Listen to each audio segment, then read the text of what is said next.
This is I'm Haze Stratos. Nice to fucking meet you. overly edgy, psychotic protagonist serial killer of Anonymous Agony. You're probably wondering, what the fuck is Anonymous Agony? Or you may already know, considering the most popular video about it on YouTube has almost 4 million views. Regardless of that, Anonymous Agony is a 2014 visual novel slash RPG. It's pretty infamous, like, for a lot of things, really. Just its over the top edgy nature, fact of how absurd the game is, and it trying to be something that you would actually take seriously, but at the same time mixing in this weird brand of like kind of intentional, kind of not humor at the same time. It's all over the place tone wise, and the game can just be described as questionable writing, questionable voice acting.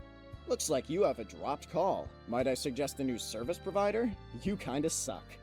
Questionable gameplay, of which there's barely any. The game has gained a cult following in a so bad it's good kind of way, and remains basically unfinished.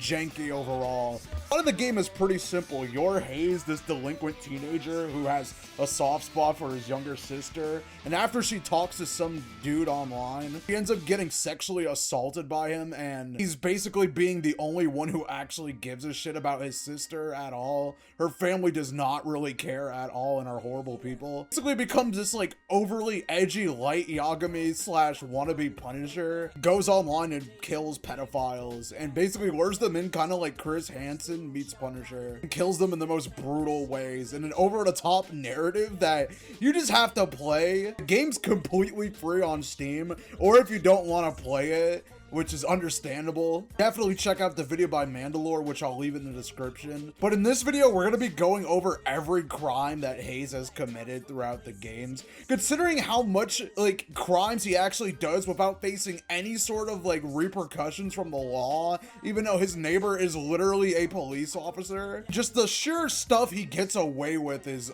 ludicrous. He basically suffers no consequences for his actions throughout the game. So we're basically, with the maximum sentencing, gonna see how much time he would actually face if he was held accountable for anything. This is regardless of his actual age. I think he's around 18 or 17 in the game. I'm not sure if it's ever stated. Like I do in all of these crime related videos, I'm just gonna not include age as a factor. And as always, I'm not a law expert. I'm just doing it on approximations slash what I see in game, and it's only things that we know for certain, which is kind of hard with this game because this game just kind of jumps around at different points in time for no reason in particular, really. You'll see what I mean. This game, it's just kind of a mess to like really figure out what's happening, but I think I found everything that I could. But correct me if I'm wrong, and without further ado, let's just get into it. I'm gonna be going kind of in order, but it doesn't really matter. Starting off with Haze's first crime is battery. She does do quite a lot throughout the game. However, this I'm gonna be separating depending on like how bad it actually was. And the first instance we see of this was when he's in the car talking to his parents or whatever. It said that he punched some dude who was stealing his mom's credit card. This is a simple assault. It wasn't really anything crazy. He just punched him. Could be up to 6 months in jail and a $1,000 fine. And I mean, in game, he gets community service. For the more severe instances of this, he has aggravated assault, which happens twice throughout the game with 2 separate characters. First 2 times are with his dad, where he punched his dad's head so hard that the wall broke. Basically, he put a hole through the wall. This isn't shown on screen, but there's text saying he did this. And then again, later, not too long after this happens, he chokes his dad out. So I count this both as 2 separate times. Usually I wouldn't do this, but I'm just doing this because there's not that much to really go on. Usually for the other crimes, I don't count the same crime multiple times. But I feel like for this case, it has to be an exception. And the other time this happens is later in the game when you're talking to the psychiatrist, where he not only assaults him, he throws him out of a fucking window twice. How did you feel the day Clara was raped, Haze?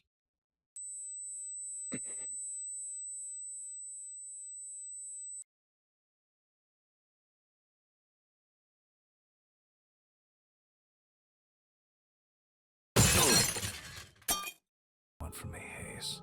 Nothing. But What is it? There's one more thing I need.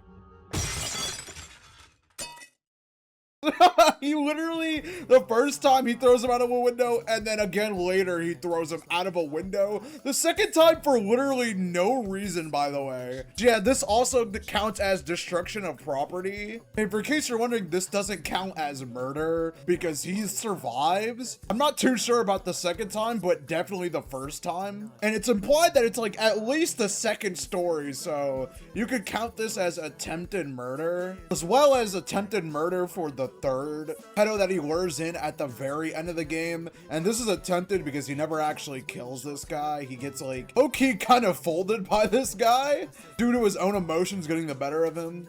Now let's get on to the big guns, the real meat and potatoes of this. First of all, we have first degree murder, which is for the first pedo and the second one. Get into a little bit more detail with the first guy. It's honestly more interesting because one, he just pulls a gun out of nowhere. Like, bro has the blicky on hand. I don't know where he's got it from.